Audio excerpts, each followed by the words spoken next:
Welcome to Subramani. Once in a while, I like to remind people to please subscribe, please hit the bell icon, and so that you can see more videos. And for heaven's sake, please keep sharing videos, because I don't have a sales budget and I'm completely dependent on my lovely audience to spread it more, right? So it's nice to spread, not because of anything else. I don't do sponsored posts, so it doesn't matter. Nobody pays me X amount per view and things like that. Though every day somebody keeps offering something, that's not the purpose. The purpose is very simple. The purpose is spreading financial education. I do not know any other method of doing it. I've spoken to mutual funds, I've spoken to regulators, I've spoken to insurance companies, banks. Everybody talks of financial education, but nobody really does anything. So this is my small contribution to the financial education. So please make sure that people, especially younger, older and women, I'm very happy that the women in my audience is going up from something like 4% to something like 6.4%. So that's a 50% jump the way you look at it, but I think it's still a long way to go. I would like when we are at something like 30% of the audience being women. So if there are women listening or watching this, please go to the comments column and say what kind of videos you want, because I'm a man, I'm 50 plus, and I'm going to talk about what I understand. I don't understand what a 22-year-old girl is looking for, or a 45-year-old woman wanting to switch careers is looking for, right? So I really don't know. So if you come and tell me what you want to hear about or listen to, I can make some videos on that. So thanks. Sorry for the plug-in.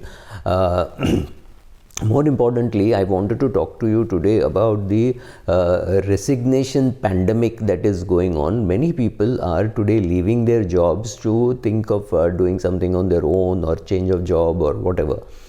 So first of all, I think job change, there can be two ways, two things which can happen. One is a push factor, one is a pull factor. The push factor is when the existing place where you are not liking the people with whom you are working, the work that you do, the money that you make, you're dissatisfied. Now if you take the world population, I think there's a huge set of people or a very big major population perhaps, which is not really happy with what they are doing.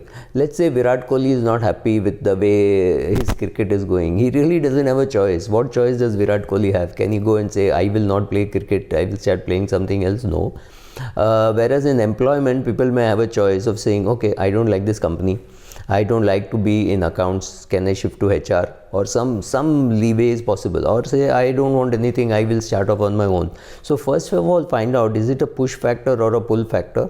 A push factor is very negative. You don't like your boss, you don't like the work that you do, you don't like the company is doing something unethical, immoral, not to your satisfaction, or the company is forcing you to do something like that. For example, you're head of sales in a wealth management company, you're being forced to sell ULIPs and you think mutual funds are better, or whatever. I'm not getting into what, but saying, so if it's a push factor, then it is actually a little negative, because you know from where you want to get out, but you don't know where you want to get in, right? So where you want to get in has to be a pull factor. You have to love doing that, and therefore you're doing that. So it could be your own business. So first of all, find out what it is and be very honest to yourself. Be honest with your spouse, be honest with your children, depending on what stage of your life you are. If your kids are very young, they may not understand. Or seek a mentor who is, say, 10-15 years elder to you. Even if you're 50, it's worth looking at a 65-year-old mentor. But if you're 32, then obviously a 45-year-old mentor can help you. Have a chat, and then based on that you take a decision. So don't be in a hurry to take a decision.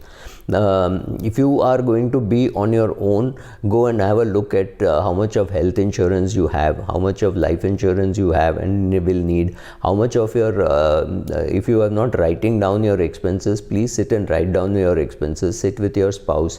Whenever I say spouse, I'm saying if the husband wants to leave the job and the wife is a housewife, her contribution is she should know exactly what are her needs and what are her wants, right? So what happens when life is comfortable, everything looks like a want, right? So you have to go from place A to place B, you don't even think how to go, you just go and take a Ola or a Uber. But suddenly when the push comes to shove, you say, oh, it's not so difficult, I can still go by bus.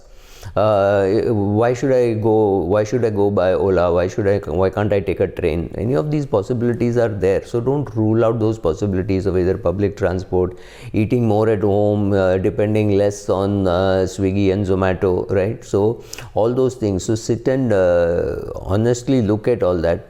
Third, if you have entrepreneurial ambitions, you want to leave your job and start off on your own, ask, are you being lazy or are you really going to work very hard for it, right? So ask yourself that question. Another possibility is your side gig. Can you start off along with your job? Can you say, okay, I'm earning 1 lakh take home from my existing job. My expenses are 30,000 per month. Can I earn 30,000 from my side gig? Right? How do I go about earning at least 30,000 along with the job? Maybe you can earn 10, 15,000. So the cash flow is visible in your business, right? So that's very important. Then reassess what happens if you've been in a very big company, like say a TCS.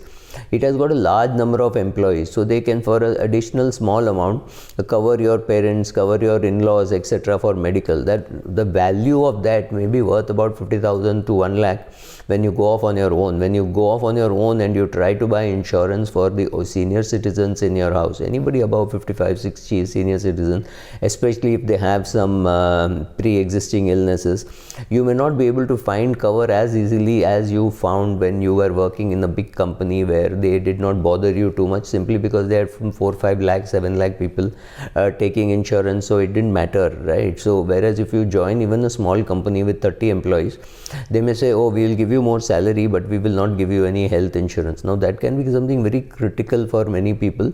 Normally, I have not spent anything great on medical expenses, except maybe some dental work.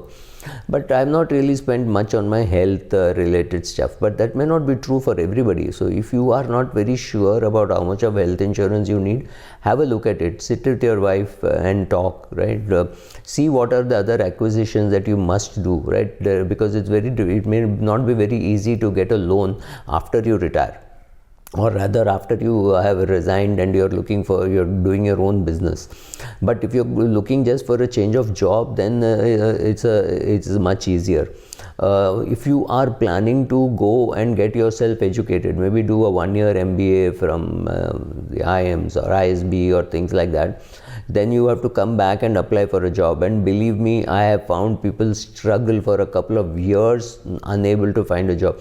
Don't think that adding a degree like a part-time MBA from IIM Calcutta or IIM Ahmedabad really is going to be very useful. Even if it's a residential course, to some people it adds value, to many people it doesn't add value. If you are in the back end of a bank, or something like that, or even if you're a trader, it may not add too much value, because the market may not consider that degree. The market may look at your 15 years experience and not to this 1 year of great learning which you claim to have done. They may not really give it too much value. So based on that, you will have some recovery time in which to look for a job. Now suppose you have left a 30 lakh rupee job, done a course, you expect to get at least 40 lakhs. That's your expectation. Right, wrong is different. Suppose the best offer that you are getting is 22 lakhs. You will have to kill your ego and still take it up, simply because you need the cash flow. So find out all this, do an analysis, talk to your boss, talk to your HR and ask, if I get this degree, can I shift from ops to sales? Can I shift from X place to Y place? What will be my extra salary? You may not take it, but at least do some marketing as to how that degree, whichever you are getting, is going to add value. See if you can do it part-time along with your job, right? Consider all these possibilities, write down, make notes, talk to your spouse, talk to your mentor, talk to your HR, talk to some other friend who can introduce you to their HR and find out, because you may not want to talk in so much detail with your existing HR. So do all this exercise before you resign, because I think it's becoming like a pandemic, the way people are resigning and saying, oh, I think I can manage something on my own. Don't be so vague. It's a difficult market. Indian market for jobs is not so great for many people. It's great for some people in IT, etc. It's great, but for very many people, it's a disaster waiting to happen. So see in which category you are before you make this final plunge. Thank you.